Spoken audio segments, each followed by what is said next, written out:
The White House is building pressure on Israel to pull back on its high-intensity military operation in the Gaza Strip and end the war with Hamas as soon as possible.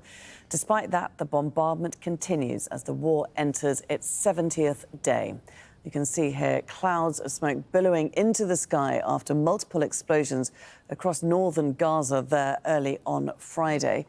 Meanwhile, in the south, Israeli shelling and airstrikes have destroyed homes in Khan Younis and Rafah.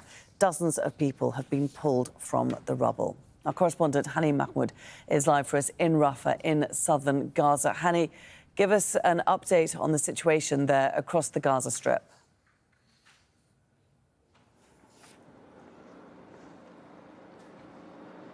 Yes, well, good morning. And just within the past few minutes, 15 minutes or so, is a large cloud of smoke coming from the northern part of the Gaza Strip, Beit Lahia district, particularly the northern of Beit Lahia, where more airstrikes and artillery shelling targeting more residential homes in that particular district. And there is it's a continuation of what was going on over last night as well in early hours of this morning. We're talking about more of these residential buildings, more people becoming displaced. There are reports about people being critically injured, and reports about some who were killed were within the vicinity of the targeted residential buildings in that area. Across the Gaza Strip, mainly in Khan Younis, where fierce fighting is going on between Al-Qassam fighters on the ground and the Israeli military under heavy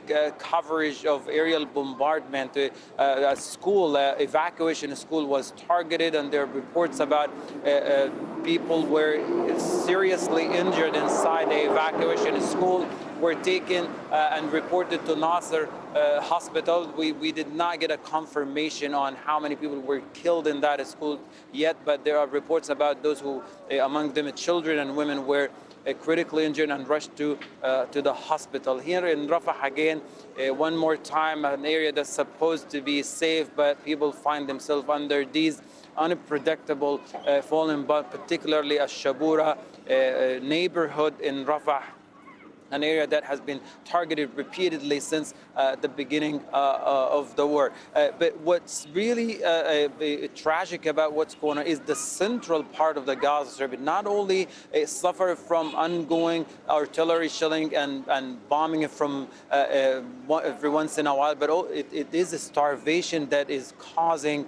a great deal of suffering and misery for the people who live there, the residents of the central area and those who were displaced and evacuated to the Deir al-Balah, Nusayrat refugee camp, Al-Maghazi refugee camp, and the other areas between Salah ad-Din Road and the coastal road, as it has been effectively separated from the northern part and the southern part, where there are nothing gets in or out. People talks about a depletion of everything, of all the basic needs that are important for their survival. And just one thing that I want to point out, that the direct result of those ongoing airstrikes and ongoing bombardment is people becoming displaced, and when they're displaced, they get hungry, they get thirsty, and that's a scene that we, within the vicinity of Nasser hospital, of Al-Kuwaiti hospital, we see where people, their daily morning starts like this, queuing in a crowd, getting some water supply and get back